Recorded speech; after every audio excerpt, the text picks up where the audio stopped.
Bună seara! Astăzi tocmai am venit de la un pașnic protest pentru libertatea omului de a alege dacă se vaccinează sau nu, poartă mască sau nu și, în definitiv, pentru susținerea și recunoașterea sistemului imunitar. Pentru cine nu cunoaște, numele meu este Pintilianca Simona. Eu am un discurs aici la care am lucrat de dimineață și o să-mi cer scuze pentru că chiar o să citesc din el. Nu o să mai vorbesc foarte liber pentru că sunt date, informații și, în definitiv, și un fir clar pe care vreau să îl urmez. Sunt instructor și model fitness și consultant nutriționist. Am primit peste 100 de review-uri pozitive de la clienții mei și sunt fericită că pot să aduc un plus de sănătate omenirii. Astăzi vorbesc gratuit pentru dumneavoastră, cu credință că da, din da se face rai, și rog pe toți cei care vor să trăiască sănătoși să mă asculte cu atenție. Partea 1 a discursului meu este despre sănătate, cauzele principale de mortalitate și ceea ce nu au făcut nici oamenii și nici conducătorii oamenilor ca să trăim.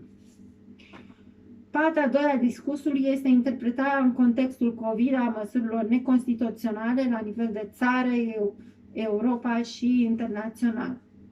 Datele prezentate aici sunt din surse oficiale, atenție, surse oficiale, adică Eurostat și World Health Organization, precum și alte studii științifice care stau la baza determinării efectelor alimentelor sau efectelor unor activități asupra sistemului imunitar în colaborare cu hormonii și procesele care se regăsesc în corpul uman. Prin urmare, datele de aici nu pot reprezenta subiectul unei dezinformări a populației din punctul de vedere legal sau chiar al grupurilor de interese cu putere financiară, politico-administrativă și socială. Atenție! Acestea nu sunt știri false, ci sunt pur și simplu niște date reale sau considerate cel puțin reale de către mai marile puteri organizaționale ale lumii, da? Științific și o logică care mi-aparține, bineînțeles. Să trecem la partea 1 a discursului, să definim științific ce înseamnă un om sănătos. Da? Ce înseamnă un om sănătos din punct de vedere științific? Ne referim doar la corp și nu la suflet. Un corp sănătos cu acces, da? La aer, apă, hrană care să hrănească și să întrețină corpul astfel încât să fie tânăr, energic, imun, puternic, în stare să se autogospodărească.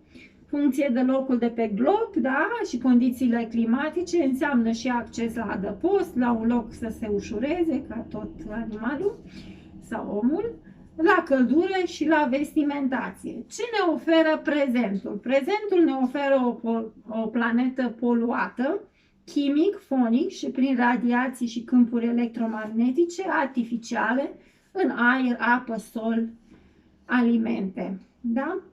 Suntem o specie perfectă? Nu. Nu suntem o specie perfectă, deoarece oamenii mor și istoria scrisă orală arată numai nume de zei și doar câțiva oameni care se presupun că trăiesc veșnic, dar în alte planuri. Mortalitatea, cât și stadiul de distrugere a condițiilor naturale prielnice vieții noastre, demonstrează că deciziile și acțiunile speciei nu sunt perfecte pentru supraviețuire, deși din 1800 până astăzi omenirea a crescut în număr de indivizi de la circa 1 bilion la 8 bilioane de oameni. Astfel, este bine ca orice zi să o începem cu modestie și niciun om să nu creadă, să nu se creadă autoputernic și atot știutor, atât cât nu a atins această veșnicie. Trecerea unui om de la stadiul de sănătos la stadiul de nesănătos se poate face numai prin factori externi, atrași poate de o imoralitate, o dezarmorie internă, manifestată atât printr-o acțiune sau gând greșit și prin lipsa de acțiune corectă. Exemplu, nu te ferești de un pericol iminent. Da? Deci asta este o lipsă de acțiune corectă. Repet, deoarece specia umană nu este perfectă, niciun om nu este perfect și actual, evident, nici legile statelor și aplicarea lor nu sunt perfecte, altfel am trăit veșnic fericiți. Singurul mod de a schimba fericirea omenirii este prin creșterea sănătății intrinseci a speciei. Din 2006 până în 2016, atenție, conform Eurostat, 80% din mortalitate la nivel european este datorată afecțiunilor cardiovasculare și cancerului. Și în 2017 și în 2018 avem aceleași cauze principale în Europa. În 2019, conform World Health Organization, principala cauză a mortalității este boala de tip cardiovascular, urmată de cea respiratorie. În 2020, conform World Health Organization, cancerul a fost principala cauză a mortalității, generând 10 milioane de morți față de cei 1,8 milioane de morți raportați de COVID. Da? Deci vorbim de cancer cu 10 milioane de morți față de 1,8 morți raportați de COVID. Da? Aici este o mică discuție, sunt unii care spun că, inclusiv World Health Organization, care spune că de fapt numărul de morți de COVID a fost mai mare, sunt alții care spun numărul de morți a fost de fapt mai mic, datorită malpraxisului, au murit oameni sau datorită altor afecțiuni au murit oameni și au fost înregistrați drept morți COVID pentru că poate era mai ușor. Nu se știe, da? Deci astea sunt două speculații, da? Odată din surse oficiale speculații, odată din alte surse. Indiferent cum, inclusiv aceste statistici sunt făcute de niște oameni care, așa cum am discutat, nici ei nu sunt perfecți. Dar chiar și cu imperfecțiunea asta vedem că față de cancer care generează în 2020 10 milioane de morți, COVID de-abia reușește să genereze 1,8 milioane. În 2019 au murit 55,4 milioane de oameni și World Health Organization spune că este important să măsurăm câți oameni mor și de ce, pentru a măsura eficiența sistemului sanitar și pentru a direcționa resurse acolo unde sunt necesare. Fac o mică paranteză. Dacă 10 milioane de morți au murit de cancer versus 1,8 milioane de morți au murit datorită COVID, de ce nu se direcționează efortul spre diminuarea riscurilor de cancer? Mai mult, de 5 ori mai mult ar trebui decât față de COVID. Da? Asta este o întrebare, o mică paranteză. Revin. Bolile cardiovasculare pe care eu personal le asociez păcatelor de lene, aroganță și răutate. Da? De ce? Pentru că sunt cauzate în cea mai mare parte de o depunere acută de grăsimi pe canalele de sânge care duc la inimă și creier. Cancerul este cauzat de diferiți factori de tip carcinogeni, fizici, chimici, da, și biologici. Dar important de menționat aici este că riscul de ambele tipuri de boale, deci de boli cardiovasculare și de cancer, se asociază, World Health Organization, da, o asociază cu incapacitatea organismului de a se repara, cu o dietă nesănătoasă, incluzând produse animale și săracă în produse vegetale, cum sunt fructe și legume, cu utilizarea tutunului, alcoolului, cu inactivitatea fizică și poluarea aerului, inclusiv din radogaz produs din uraniu și, cu atenție, se mai asociază cu lipsa activității fizice. Da? De aceea, din punctul meu de vedere, bolile cardiovasculare sunt legate de păcatul lenii, da? A aroganței, păi de ce să muncesc eu, muncesc alții pentru mine, și din răutate, bineînțeles, pentru că nu se spune că ai o inimă rea degeaba. Da? Bun. Deci asta este situația. Revenind, peste toate acestea, față de factorii de risc identificați de World Health Organization, adaug inamicul foarte popular și anume cofeina. Asta este cercetarea mea, dar pe bază științifică, de articole științifice, și anume cofeina prezentă în cafea, cacao, ceaiuri negre și verzi, energizante, cola, etc., crește hormonul stresului, anume cortizolul, inhibând sistemul imunitar și refacerea țesuturilor, inclusiv a oaselor. Da? Este foarte important. Foarte multă lume nu înțelege de ce se îmbolnăvește, de ce, da? Sunt mai multe cauze. Una dintre ele este legată de cortizol, care nu este cortizolul are mai multe alimente care îl declanșează. Odată este cofeina, da? Dar mai sunt și grăsimile, da? Și cu siguranță, din ce am citit, și consumul de produse de carbohidrați rafinați pot conduce la o creștere a cortizolului. Bun. Asta este legat de cortizol. Pe partea cealaltă a îmbătrânirii, lipsa de antioxidanți din fructe și legume, dar nu numai din fructe și legume, pentru că mai există și bacterii care au antioxidanți, da?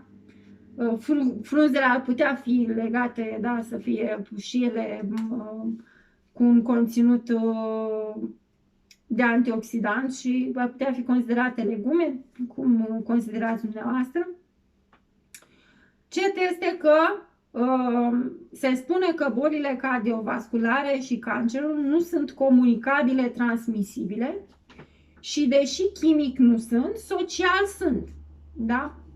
De ce sunt social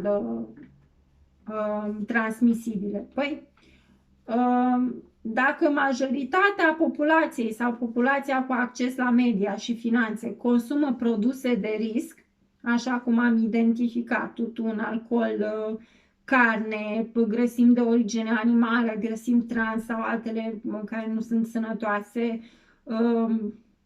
dacă promovează inactivitatea fizică, cum vedem conducătorii lumii că nu prea au treabă, mulți dintre ei cu sportul, mulți suferă de boli cum ar fi obezitatea și așa mai departe, atunci și ceilalți și oamenii din păturile sociale, mai cu categorii sociale cu venit mai redus, copie acest comportament gândind, crezând că este util unei vieți cu bani, da? Și cu putere materială. Mai mult, persoane care fumează, de exemplu, în spații publice, afectează viața și sănătatea oamenilor care nu fumează activ, ci doar pasiv, prin folosirea concomitentă a unui spațiu public.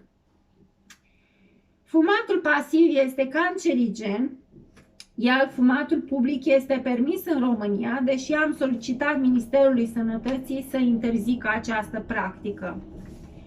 Da? Trecem și la care sunt măsurile care sunt luate de conducerea țărilor, conducerea Uniunii Europene. Deci știm că factorii de risc majori sunt pentru ambele categorii de boli, le-am enumerat deja, și totuși nu am văzut o legislație care să sprijine concret reîmpădurirea și să aibă și efecte, da, concrete.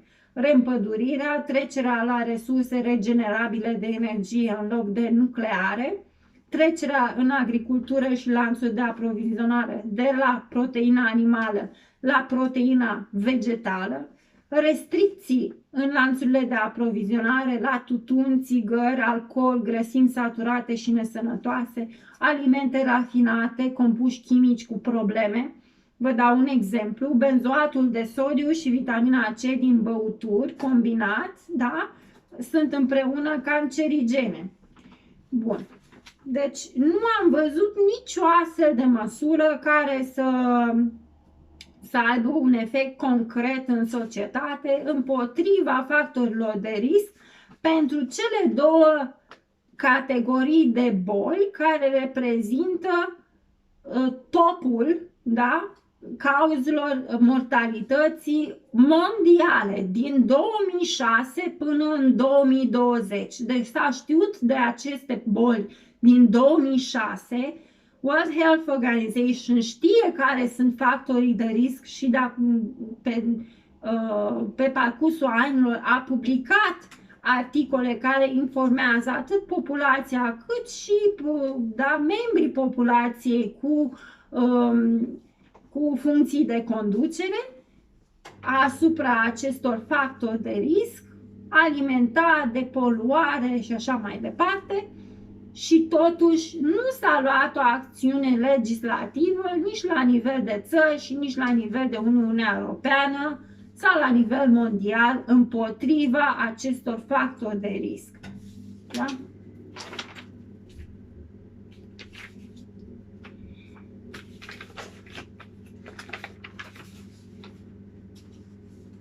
Bun. Mai departe, în contextul COVID, avem o altă problemă, în fapt. În contextul COVID, în loc să se rezolve problemele, factorii de risc împotriva top 2, da, boli care provoacă deces, avem parte de măsuri care sunt împotriva lor. Și anume, una este restricția circulației, care a dus din prima la o creștere a riscului de mortalitate de cele două boli amintite, datorită unei activități fizice reduse. Amintesc că dintre factorii de risc pentru cancer și boli cardiovasculare era activitatea fizică redusă sau inexistentă. Deci iată cum o măsură legislativă de fapt a condus la o creștere a riscului de deces. Da? Mai mult, distanțarea socială pe care tot se pune acces, da? Distanțarea socială înseamnă un nivel scăzut, da, de interacțiune socială care conduce la un nivel scăzut de oxitocină, da? Este o substanță care se secretă în corpul uman atunci când avem parte de interacțiuni armonioase umane, care pot fi legate de sentimentul de dragoste, de empatie, da? Empatia între oameni, înțelegere, da? Și pot fi asociate inclusiv îmbrățișărilor sau ținutului de mână sau lucruri de genul ăsta, care sunt absolut firești într-o comunitate care are nevoie de conștiința speciei, a individului și a speciei, mai mult decât conștiința obiectelor, da? Care sunt niște mânării, în definitiv. Bun. Și deci, prin această distanțare, s-a redus nivelul de oxitocină din populație și, reducându-se nivelul de oxitocină, și nivelul cortizolului, care este hormonul stresului, a crescut. De ce? Pentru că oxitocina împiedică eliberarea, da, sau reduce nivelul de cortizol, da, care este stresul, hormonul stresului. Deci, iată două măsuri care au intervenit negativ în crearea și menținerea imunității naturale a oamenilor, două măsuri legislative care s-au luat. De cine s-au luat aceste două măsuri legislative? Probabil de oameni care fac parte din acea pătură a populației care fumează, care bea alcool, care mănâncă carne, grăsimi saturate și carbohidrați rafinați și chimicale și cine știe ce mai fac. Da? Deci probabil că de acei oameni a fost luată această decizie, cele două decizii. Nu de oameni care cercetează care sunt metodele de prevenire a celor două cauze majore de morbiditate sau de oameni care cercetează cum să ne sporim sistemul imunitar, eficiența sistemului imunitar. Bun. Mi-aș dori, în schimb, ca deciziile în prezent și viitor să fie luate de astfel de oameni care doresc imunitatea naturală. Și așa am ajuns eu acum în cea de-a doua parte a discursului, unde doresc să dau date în speță despre mine și despre ceea ce cred eu că se întâmplă la nivel național vis-a-vis de COVID. Până în 2021, luna septembrie, eu m-am bazat pe imunitatea mea naturală și am fost perfect sănătoasă. Da? Sunt vegană, nu fumez, nu beau alcool, sunt un om moral, evit grăsimile în exces, inclusiv de origine vegetală, am o dietă zilnică bogată în nutrienți, da? Ce are nevoie organismul ca să-i fie bine. La 38 de ani ai mei, mulți oameni mă confundă cu o domnișoară de 25 și aceasta este pentru că organismul meu se regenerează cât de cât corect în baza alimentației și stilului de viață sănătos. Deoarece în România sportul și alimentația sănătoasă nu sunt considerate prioritare, deși anumite persoane le consideră, dar nu vorbesc de anumite, vorbesc de generalitate, eu am decis să plec în străinătate să muncesc pentru bani, în profesia mea, unde am primit review-uri foarte bune, da? Mai ales de la oamenii din Anglia, Franța, Germania, străinătăți. Bun? Eu, datorită faptului că a trebuit să plec și să mă întorc, am făcut un vaccin. Nu a fost dorința mea să fac acest vaccin, dar dacă nu l-aș fi făcut, aș fi putut să am probleme, să nu pot să mănânc în spații publice în țara Grecia și când mă întorceam în țară să intru într-o carantină de 2 săptămâni, în care nu știu dacă puteam să-mi asigur necesarul de substanțe nutritive, chiar dacă aveam acces la un telefon sau așa, oricum există costuri suplimentare, da? Plus că este vorba și de necesarul omului de a rezolva și alte treburi decât cele alimentare și de ușurare, dar mai sunt și treburi administrative. Bun. Nu a fost dorința mea să fac acest vaccin. Consider că este total inutil sănătății mele. Consider că imunitatea mea naturală este mult mai importantă. Știu, am citit de cazuri de oameni care au avut boala și nici nu au simțit-o, da? Datorită acestei imunități, ei au trecut prin boală perfect sănătoși, da? Deci imunitatea naturală pentru mine este o variantă mult mai bună decât imunitatea forțată de la o firmă farmaceutică printr-un așa zis vaccin, care nu este vaccin, ci un pseudovaccin, cum o colegă îi spune, datorită faptului că nu oferă imunitate, ci este doar o terapie, da? Protectivă. Bun, deci eu sunt un om sănătos, sunt imun, nu am nevoie de teste și nici de substanțe străine mie și alimentației corecte. Am nevoie, în schimb, ca banii care sunt dați de la buget pentru industria farma, da? Sau oamenilor cheie din conducere, care sunt, din punctul meu de vedere, plătiți peste măsură față de capacitatea în care își exercită funcția și, în general, peste măsură, sau banii de la buget care se duc pentru promovare sau pentru mai știu altceva legat de campania COVID, să vină, de exemplu, în direcția mea sau a altor oameni care informează corect populația asupra resurselor reale, personale ale fiecărui individ de sănătate și anume imunitatea naturală. Da? Eu de asta am nevoie. Am nevoie ca banii să se ducă la oameni care sprijină, de exemplu, crearea de spații publice destinate spotului adulților, nu numai spotului făcut de copii, care sprijină o industrie agroalimentară înfloritoare bazată pe proteine de origine vegetală, care sprijină o legislație favorabilă sănătății și libertăților fundamentale ale oamenilor. Da, asta am nevoie, ca banii să meargă exact unde trebuie, la măsurile care sunt pozitive, da?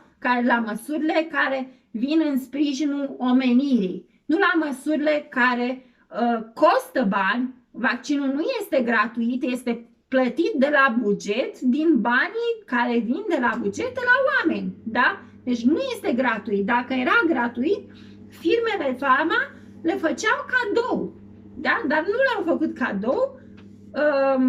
Țările au trebuit să cumpere vaccinuri, da? Acum ar trebui să le dea înapoi și să spună: vrem banii înapoi, da? Și să-i și obținem. Cine știe, poate mâine, poimine, se trezește o nouă generație de tineri, de oameni de toate vârstele, tineri măcar în suflet să fim, și să ne cerem drepturile, da? Bun. Marea majoritate a oamenilor în această campanie COVID a pierdut timp, bani și sănătate, da? De ce? Pentru că mulți oameni nu au mai lucrat sau au lucrat parțial sau nu au mai avut clienți suficienți și atunci au primit salarii reduse sau au avut venit mai mic sau lucruri de genul ăsta, sau pur și simplu din cauza împovărării cu atâtea restricții nu și-au putut desfășura activitatea cum trebuie și au pierdut financiar. De asemenea, toate măsurile acestea restrictive vis-a-vis de dezinfecție, vis-a-vis de măști, vis-a-vis de controale, vis-a-vis de toate lucrurile astea, au reprezentat o activitate destul de problematică pentru foarte multe industrii. Hai să luăm cabinetele de dentiști, care au trebuit dintr-o dată să facă formulare în plus, să poată echipament în plus, echipament care este tot un pic nesănătos, ca să nu zic altceva, da? Bun, am dat doar un exemplu. Deci, majoritatea populației a avut de pierdut în această campanie COVID. Unde s-au dus banii care au fost luați de la oameni? S-au dus la firmele farma, s-au dus la oamenii din stat cu poziții strategice care au fost plătiți în continuare, sau poate mai bine cu sporuri, și se zvonește, eu nu pot să jur, nu știu, dar se zvonește că unii au luat și mită la nivel european sau național, nu știu, dar se zvonește. Firmele distribuitoare, firmele care au vândut aceste produse din campania COVID, aceste persoane, firme și așa mai departe, ele au avut de câștigat. Pe seama cui? Pe seama noastră, a întregii populații. Eu nu am avut de câștigat nimic. Nici la nivel personal, pentru că vaccinul nu mi-a adus o imunitate sporită, pentru că eu consider că imunitatea mea naturală este mai bună, și nici la nivel bănesc. Da? A fost o pierdere pentru mine. Și cred că și dumneavoastră, pentru mulți dintre dumneavoastră, reprezentați aceeași problemă. Și atunci nu este mai bine ca noi să, cu toți ăștia, să ne unim și să devenim puternici prin simplu fapt că ne manifestăm dreptul, da, la opinie și cerem ca drepturile noastre fundamentale obținute prin Constituție să fie respectate. Nu este mai bine așa? Nu este mai bine să ieșim în stradă? Dragi români, dragi ieșeni, vă rog frumos, ieșiți în stradă. Noi ne adunăm în fiecare sâmbătă și duminică în Piața Unirii și vă aștept cu drag să veniți și să faceți parte din acest manifest pașnic, da? Pentru a face o schimbare. Oamenii de la putere respectă majoritatea. Iar dacă majoritatea spune că își doresc să fie liberi, atunci vor respecta acest drept. Dar dacă majoritatea este pasivă la plăți pe care eu personal le consider inutile către firmele farma, când de fapt noi ar trebui să primim alimente corecte, o alimentație corectă ca să avem un sistem imunitar corect și care să funcționeze, atunci da, avem o problemă și trebuie să o rezolvăm, da? Nu este clar, există un soi de virus mai puternic decât COVID și acela este frica de a fi puternic, da? Este o frică generală în populația noastră legată de faptul că nu avem puterea să facem o schimbare. Greșit! De fiecare dată când cineva iese de la individ la individ, când cineva, un individ, iese și își spune acest punct de vedere, care este corect, cu atât mai puternici devenim. Iar dacă la nivel de masă, masa este creată de indivizi, nu masa mută individul, ci indivizii creează masa, la nivel de individ este foarte important să ne dăm seama că noi suntem puternici atunci când ne exercităm dreptul de a ne apăra. Așa cum ne apărăm prin imunitatea naturală de un virus, așa trebuie să ne apărăm de oameni care nu ne respectă imunitatea naturală. Dacă și dumneavoastră aveți curaj să trăiți, alăturați-vă protestului nostru pentru sănătate și viață. Sunt Anca Simona Pintilie, instructor de fitness și model de fitness și consultant nutriționist. Mă puteți contacta la 0726 731 581 și putem avea o consultație pentru nutriție în baza sumei de 50 de euro. Dar înainte de toate, vă rog să respectați ceea ce v-am declarat în acest discurs. Sunt informații cu caracter chiar gratuit. Da? Eu nu sunt o firmă farma și nici guvernul dumneavoastră ca să vă spun că vaccinul este gratuit și după aia să vă spun de fapt că e plătit din taxe. Informația pe care am dat-o este gratuită, pusă la dispoziția dumneavoastră. Eu chiar am făcut un act de binefacere și vă rog frumos să faceți diferență între oamenii care vă ajută și oamenii care vă cer bani ca să vă dea o soluție temporară care nici măcar nu este eficientă cât este eficientă imunitatea naturală și nici nu rezolvă problema pe termen lung și chiar poate are și efecte negative, da? Reacții adverse. Vă rog să faceți diferența și să alegeți corect pentru sănătatea dumneavoastră și a mea, a tuturor ca specie umană. Mulțumesc frumos, numai bine!